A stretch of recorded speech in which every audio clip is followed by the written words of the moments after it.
Olá, viva você! Saúde, paz e alegria para avançarmos em nosso projeto. Assim como a história evolutiva da sociedade humana pode ser dividida em fases para melhor compreensão contextual, de igual modo podemos dividir as etapas temporais que acentuam os momentos mais importantes, determinantes e evolutivos da comunicação entre os seres humanos. Assim, a história da comunicação pode ser contada em 6 partes distintas. Fase 1, comunicação corporal. 2, comunicação oral. 3, comunicação escrita. 4, comunicação impressa. 5, comunicação eletrônica. 6, comunicação artificial. Fase 1, comunicação corporal. Evoluiu gradualmente ao longo das espécies ancestrais dos seres humanos, tornando-se uma ferramenta essencial para a sobrevivência, para a cooperação e para a organização social. Fase 2, comunicação oral. Supõe-se que o desenvolvimento da linguagem falada tenha se dado com o Homo sapiens. Há 70 mil anos, os sapiens espalharam-se pela Península Arábica e pela Eurásia. Imagina-se ter sido essa a época em que tenha surgido novas formas de pensar e de se comunicar. Para Walter Neves, paleoantropólogo e professor do Instituto de Biociências da USP, isso pode ter ocorrido por volta de 50 mil anos antes de Cristo. Fase 3, comunicação escrita. Surge no período neolítico, por volta do ano 3500 a.C., com um sistema cuneiforme desenvolvido pelos sumerianos. Depois, a escrita hieróglifa dos egípcios em 3100 a.C. E, por fim, o alfabeto consonantal, criado pelos fenícios entre 1700 e 1300 a.C. Quarta fase, comunicação impressa. Inventada por João Gutenberg no século XIV, por volta do ano 1440, a prensa de tipos móveis foi um dos acontecimentos mais importantes na história da leitura e da circulação de ideias. 5. Comunicação eletrônica, também nominada como comunicação digital, utiliza os meios eletrônicos para a transmissão de dados e mensagens. 6. Comunicação científica e artificial. A científica cuida da disseminação de informações e resultados de pesquisas realizadas pela comunidade científica. A artificial, estruturada por meio de um conjunto de tecnologias de informação, permite aos computadores executar funções comunicacionais avançadas. Demarcar cronologicamente essas fases evolutivas era imprescindível para melhor contextualizarmos os fatos que serão narrados adiante. Ao darmos o terceiro passo no estágio 2, adentramos no palco da savana africana, onde os australopitecos e os Homo habilis comunicavam-se há cerca de 3 milhões de anos apenas com os recursos da linguagem corporal. Utilizada desde e por estes primeiros ancestrais, a linguagem corporal evoluiu gradualmente ao longo de milênios, tornando-se uma ferramenta essencial para a sobrevivência, a cooperação e a organização social. E cada espécie na cadeia evolutiva contribuiu de maneira única para esse desenvolvimento. Estima-se que os primeiros primatas surgiram há cerca de 12 milhões de anos. Não obstante, o processo de hominização, ou seja, o processo de transformação que levou ao aparecimento dos humanos e estabelece o elo com o Homo sapiens, é estudado a partir do gênero Australopithecus africanos, descoberto pelo cientista Raymond Dart em 1924 na África do Sul. Porém, coube a Donald Johnson a descoberta, na Etiópia, do fóssil mais famoso e mais completo de que se tem notícia, o fóssil de Lucy, que teria vivido há cerca de 3,2 milhões de anos. Seu fóssil corresponde a 40% do esqueleto, o que permitiu que o corpo fosse integralmente reconstituído, indicando que Lucy media pouco mais de 1 metro. Era do sexo feminino e tinha cerca de 20 anos de idade. Os estudos indicam ainda que ela já não era quadrúpede, ou seja, já havia adquirido a capacidade de se locomover usando apenas as patas traseiras, característica definida como bipedia. Conceitualmente, podemos dizer que bipedia ou bipedismo é a capacidade de andar sobre 2 pés, sem apoiar-se no dorso das mãos para se locomover. Essa habilidade foi desenvolvida em 2 estágios. Inicialmente como bipedia facultativa, praticada pelos australopitecos. Depois, como bipedia estritamente terrestre, provavelmente desenvolvida pelo Homo erectus. No primeiro caso, apesar de bípedes, os australopitecos e os Homo habilis conservaram concomitantemente algumas características arborícolas, ou seja, já caminhavam sobre 2 pés, mas opcionalmente movimentavam-se apoiando no dorso das mãos. Essa faculdade permitia que subissem rapidamente em árvores quando necessário para fugir do perigo, ou ainda para descansar e dormir, e, claro, para a coleta de frutos. Ao evoluir para a bipedia estritamente terrestre, o Homo erectus perde a habilidade de subir em árvores. Compensatoriamente, desenvolve a postura dos gestos a partir dos quais irá evoluir a linguagem corporal. Essa nova aptidão torna-se causa das transformações que iriam impactar e influenciar a interação entre os hominíneos daquela época e também das espécies a sucedê-los, incluídos os sapiens. Com efeito, o homem moderno não apenas herdou a batelada dos gestos criados no passado, mas cuidou de aprimorá-los, permeando-os com arte e emocionalidade. Eis alguns dos efeitos resultantes da bipedia. Efeito 1. Mãos livres para gestos e sinais. Ao se tornarem bípedes, os primeiros ancestrais tiveram as mãos liberadas para o uso de gestos na comunicação interpessoal.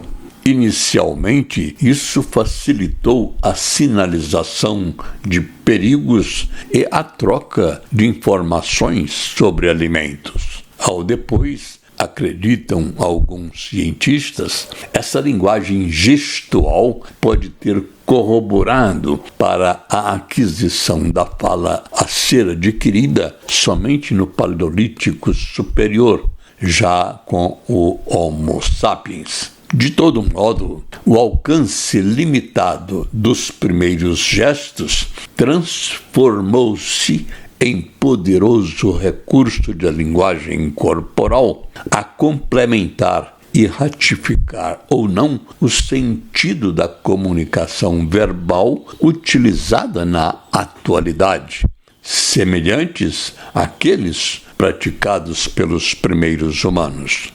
Alinha-se como contribuição dos australopitecos para a linhagem corporal expressões comuns e gestos básicos para indicar emoções como medo, raiva e afeto.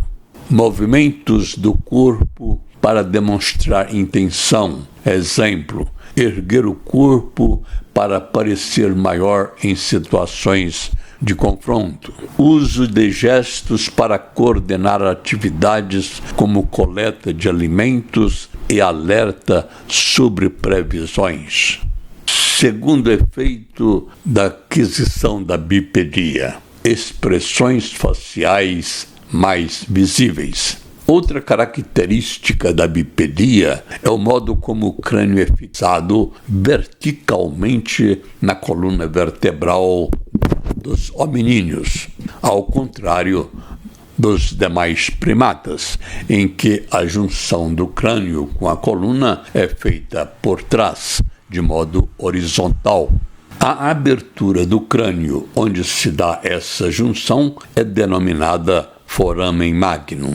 Essa junção vertical nos hominíneos permitiu, desde os primórdios, que as posições da cabeça e do rosto se tornassem mais visíveis para os demais indivíduos, facilitando assim a demonstração de interesses, a demonstração de emoções e ainda a demonstração de posições sociais indispensáveis na comunicação contemporânea. Terceiro efeito da bipedia: postura corporal e status social. Nos tempos primeiros, a maneira como um indivíduo se movia e se posicionava era indicativo de seu status dentro do grupo. Assim, ficar ereto e ocupar espaço era um sinal de dominância, enquanto posturas fechadas eram características das pessoas submissas. Essa linguagem corporal também é um legado ancestral presente na linguagem corporal moderna, no processo da coordenação motora. Estima-se que há 2 milhões de anos, o Homo habilis foi a primeira espécie a usar ferramentas de pedra, levando os indivíduos ao desenvolvimento de um nível maior de coordenação motora na sua comunicação. Assim, os habilis contribuem para o aumento da cooperação gestual ao ensinar o uso de ferramentas, o desenvolvimento de posturas e sinais visuais para indicar perigos ou recursos, e, finalmente, a ensaiar as primeiras tentativas de protolinguagem, combinando sons com gestos. Quarto efeito da bipedia: melhor comunicação à distância. Na antiguidade, o ficar em pé permitia que os humanos enxergassem e sinalizassem melhor. Movimentos como acenar ou levantar os braços para chamar a atenção eram essenciais para a comunicação, para a defesa contra os predadores e para o sucesso da caça. Presume-se que a bipedia facultativa durou até cerca de 2 milhões de anos atrás, quando então ela passou a ser estritamente terrestre, provavelmente com o surgimento do Homo erectus. Homo erectus. Esta espécie viveu entre 1,6 milhão de anos e 200 mil anos atrás. É a espécie humana de maior duração, tendo vivido por cerca de 1,5 milhão de anos. Recorde que dificilmente será batido. Nessa fase, 4 fatos chamam a atenção. A bipedia se torna estritamente terrestre, a estatura é muito superior à dos antecessores, passa de 1,20 m para 1,80 m, o volume do cérebro aumenta substancialmente de 650 para 900 centímetros cúbicos e, finalmente, o aprender a lidar com o fogo. Ao se manterem eretos, os indivíduos dessa espécie passaram a ter mais facilidade para observar a savana à procura de animais ou mesmo de inimigos, além de terem os braços liberados, como já dito, para outras atividades mais complexas. Quanto mais habilidade com as mãos, mais sucesso obtinham em suas atividades de caça e também em sua comunicação com os semelhantes. Não é difícil imaginar as alterações físicas que marcaram, ao longo de milhões de anos, a evolução dos primatas. As informações colegidas por meio das pesquisas e dos estudos antropológicos nos mostram cientificamente como se deram essas transformações.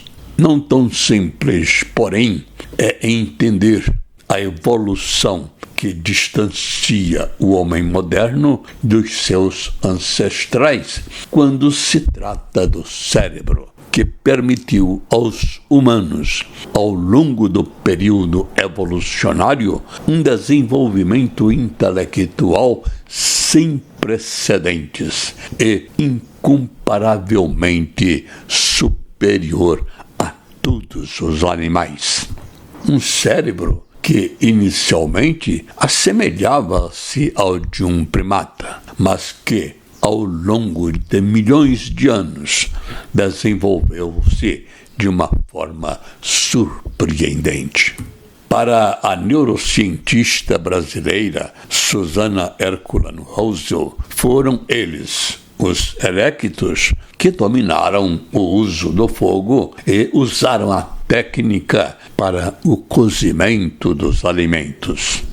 A domesticação do fogo entre 1.800.000 anos antes de Cristo foi um passo deveras importante na evolução da espécie. Os erectos passaram a ter, a partir desse recurso, não apenas uma fonte de luz e calor, mas também uma arma eficiente para afastar os animais que representavam um perigo durante a noite, e também como um meio de comunicação. Ao dominar o manejo do fogo, aprenderam os erectos, não se sabe precisamente como, a cozinhar os alimentos que até então digeriam na forma natural. Ademais, o aprendizado do cozimento amplia o cardápio dos humanos de então e os beneficiam com mais variedades na alimentação. Segundo Susana Herculano, o cozimento de alimento foi a primeira revolução tecnológica do gênero Homo, revolução que permitiu aos humanos desenvolver uma habilidade praticada até hoje e transformadora da história evolutiva.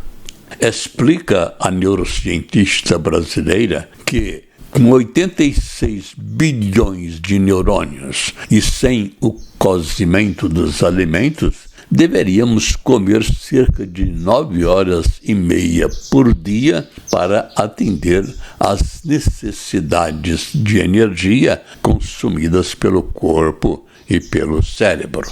Desse modo, sem o cozimento dos alimentos, o tempo útil, hoje utilizado para estudar, para trabalhar, divertir e participar de um curso de comunicação verbal, seria destinado unicamente para a busca dos alimentos necessários e suficientes para atender a quantidade de calorias exigidas pelo corpo humano, e de modo específico pelo cérebro de 1.350 centímetros cúbicos, pesando 2% de nosso peso corporal e consumindo 25% das 2.000 calorias diárias necessárias à sobrevivência. Sequer teríamos tempo para outros afazeres. Seríamos como os primatas que ainda gastam tempo semelhante em busca de alimentos. 8 horas por dia, no exemplo dado pela cientista, é o tempo aproximado gasto por gorilas e orangotangos comendo alimentos crus para satisfazer a quantidade necessária de calorias. Isso porque, quando se ingere o alimento cru, apenas 30% das calorias são processadas e aproveitadas pelo organismo. Ao contrário, quando o alimento é cozido, o aproveitamento é de 100%. Ao promoverem essa revolução tecnológica por volta de 1 milhão de anos atrás, os erectos reduzem drasticamente a quantidade de alimentos necessária para prover o organismo e, por consequência, reduzem enormemente o tempo gasto no processo de alimentação, pois cozinhar é pré-digerir os alimentos antes de levá-los à boca. Sem a revolução tecnológica do cozimento, jamais seríamos o que somos hoje. Com a postura ereta, a dança pode ter sido uma forma de expressão corporal iniciada pelo erectus. A dança e os movimentos do corpo foram, provavelmente, usados para contar histórias, expressar emoções ou até mesmo em atividades de caça e rituais espirituais. Isso ajudou a fortalecer laços dentro dos grupos e pode ter sido um dos primeiros meios de contar histórias. Homo de Neandertal. Nessa viagem pela história da raça humana, já vimos como nossos ancestrais, ao longo de mais de 2 milhões de anos, passaram do gênero Australopithecus, de aparência simiesca, para o corpo mais robusto do Erectus, mais assemelhado com o corpo de um homem moderno. Na sequência evolutiva, surge o Homo de Neandertal. Sua existência está ligada à evolução do homem moderno e comprovada por meio de vários fósseis encontrados na Europa e na Ásia, onde viveram entre 300 mil e 29 mil anos antes de Cristo. Não viveram na África. O nome da espécie é uma referência ao Vale de Neander, na Alemanha, local onde foi descoberto um dos primeiros fósseis da espécie. Estudos científicos mais recentes sugerem que os neandertais não apenas viveram contemporaneamente com os sapiens, mas com eles se relacionaram. Estudos publicados em 2016 indicam que não houve apenas o relacionamento, mas também o cruzamento entre os neandertalenses e os sapiens. Dentre os diversos hábitos e características que os assemelham ao Homo sapiens está o sentimento de religiosidade, presente na realização de vários rituais, no fabrico de objetos com finalidades simbólicas e no hábito de enterrar os mortos. A descoberta de conchas decorativas e do uso de pigmentos vermelhos também revelam suas habilidades para produzir objetos de artes, fato que reforça a ideia de que já possuíam uma forma mais desenvolvida de comunicação. Essa espécie tinha um cérebro de 1.650 centímetros cúbicos, aproximadamente 10% maior em volume do que os humanos de hoje. Vale dizer, os neandertais já possuíam um cérebro capaz de produzir a linguagem falada. Mas, afinal, teria o Homo de Neandertal desenvolvido a fala? Essa é a pergunta para a qual se busca uma resposta. Mas dúvidas e controvérsias existem em relação a tudo isso. Considerando o diâmetro do cérebro do Neandertal maior do que o nosso próprio cérebro, considerando o fato de terem se relacionado com os sapiens numa época em que estes já falavam, e ainda considerando o fato de serem possuidores de um aparelho fonador, ainda que incipiente, justifica a suposição de que tenham desenvolvido a aptidão para a linguagem falada, ainda que de forma rudimentar. A descoberta num fóssil de Neandertal de 60 mil anos atrás da existência de um osso hioide intacto indica que os neandertalenses já podiam falar, pois é nesse osso, localizado atrás da língua, que ficam suspensas nossas cordas vocais. Mas, insisto, dúvidas e controvérsias existem em relação a tudo isso. Contribuições do Homo de Neandertal para a linguagem corporal. Atribui-se aos neandertalenses as seguintes contribuições para a linguagem corporal. 1. Desenvolvimento sofisticado da comunicação gestual, combinando sons articulados.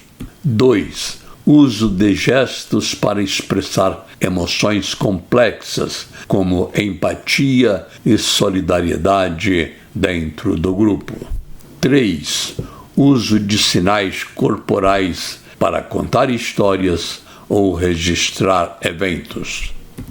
A extinção dos neandertais se deu por volta de 30 mil anos antes de Cristo, e diversas são as causas apontadas como explicativas para o fato. Delas não nos ocuparemos, eis que o nosso foco na abordagem da pré-história tem sido, como já observado, a evolução do cérebro humano e das linguagens comunicacionais.